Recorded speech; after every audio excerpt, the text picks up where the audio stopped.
I love the fact that you brought up common sensibility and creating a new energy, a new energy injected into the system. I've been doing a lot of reading on the American founding and Lincoln because I got the Claremont Lincoln Fellowship coming up next week. I've just been buried happily in original texts. And one of the things I was really struck by was the fact that they understood at the founding that the government that we've created required a certain type of citizen in order to make it work. A virtuous citizen, a moral citizen. John Adams very clearly said a Christian citizen, but we can leave that aside. Let's just talk about the morals and the values for now.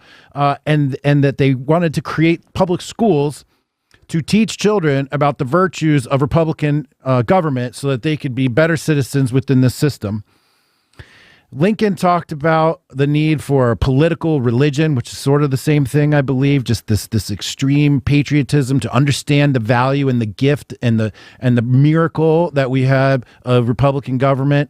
And then Reagan talks about it again with his new patriotism. And in a way, James, I'm hearing the same thing from you in the new, common sensibility. So actually, one of my questions here is where do concepts like political religion and new patriotism and these ideas from the founding about what type of person, what type of citizen do we need to make this Republican government work?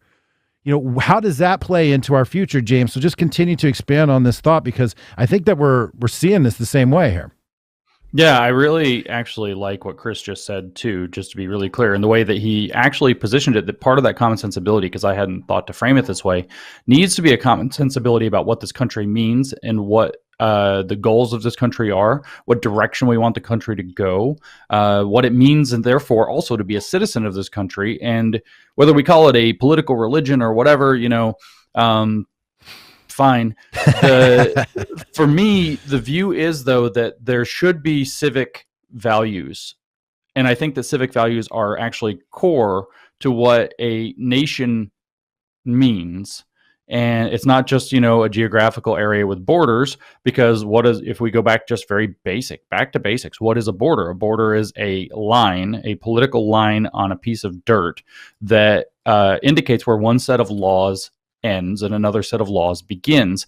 And that set of laws should be reflective of the values of the people and the intentions and the goals of the people within that political distinction. And so there's something very core to what a nation is, that we do have to cultivate these virtues and these values. And this is where I've been trying. I put out an article on New Discourses of, I don't know, time flies, a couple of months ago, maybe, the values of a post-woke world. I specifically named ones that I've just referred to. I named truth and beauty, but I say that beauty is actually excellence.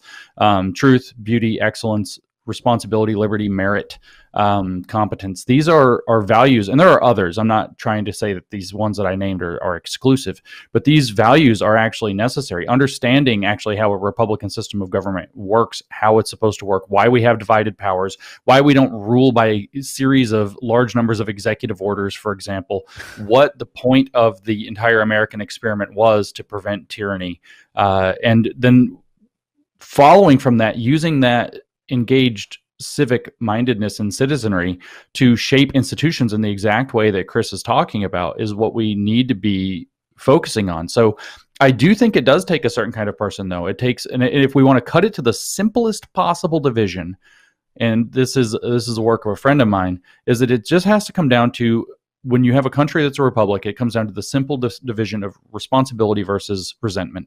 It's as simple as that. Do we cultivate through our civic education or whatever it happens to be values of responsibility, or do we lead people to go into resentment? And I see that very clearly, for example, when I read Paulo Freire's The Pedagogy of the Oppressed. He explains the situation of the peasants. He says the peasants are dependent upon the system, and the system is corrupt, and they are trapped in their dependency. And you can almost feel like that second where he's going to say they have to take responsibility for their own lives. Well, they would if they were James Madison, but instead it's Paulo Freire. So he's like, so we teach them to smash the system that keeps them dependent.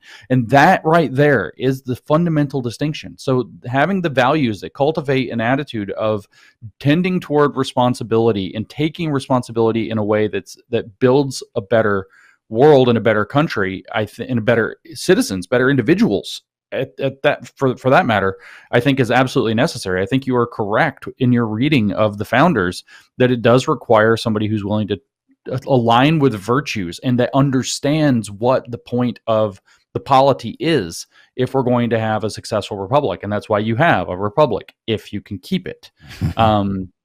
That's the threat. Chris? Yeah, I think James is making an important point. And I also would just kind of caution us to be thinking about this now, is that we want to, I think we've struck a really strong opening shot. We've elevated a brand, critical race theory. We've exposed it using their original source text. We've done the empirical investigative work by laying out the damage it's doing to our institutions. We've connected it to actual practical politics, where now everyone from school boards to the most powerful senators in our country have taken up this issue and are moving forward.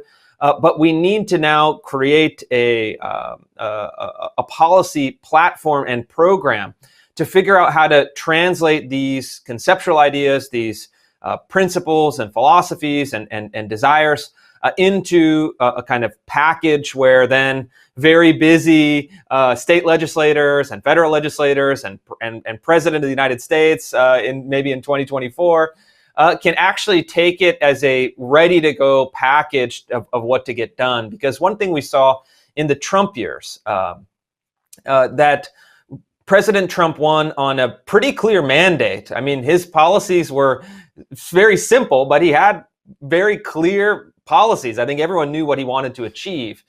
But they got into office and then kind of face planted. They didn't have staff. They didn't have a vision. They didn't know how to work the bureaucracy. They didn't know how to wrangle the legislature.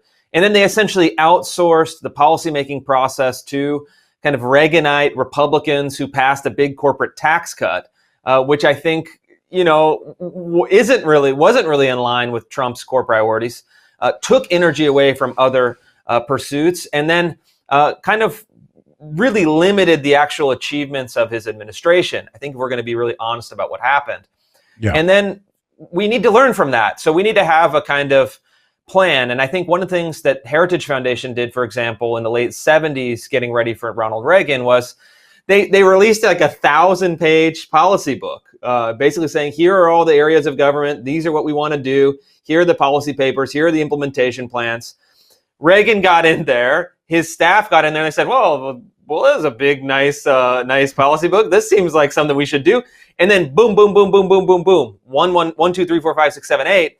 They started getting it done. And I think that, we also have to be thinking in those terms, like what is the policy playbook? And I think that's very exciting. And I think what we have the opportunity to do now is we have the opportunity to test, kind of A/B test some of these policies in state legislatures.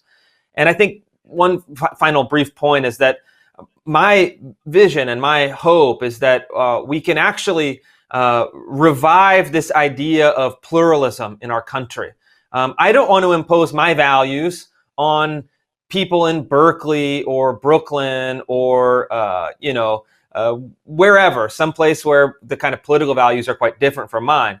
I want to protect their right to kind of pursue their own vision, their own policies, their own ideas. But I also want to have the right to have in my community or someone else's community the right to do the same. So I think we need to really supercharge that American principle of federalism, of pluralism, of decentralized power, so that the states look very different from one another, that the public school systems, even within a state, look very different from one another, and that we can actually have a kind of vibrant experiment, a vibrant democratic process where people feel invested in their local communities and people feel like they have some sense of control and autonomy over their institutions. Well said, both of you guys. I'm looking to find my part in this. And again, it's leading people towards positive expression of positive values and living in a positive way. And we do that in the Liminal Order. We got 700 guys getting together, committed to each other to do the man's expectations of life, to live in a masculine way.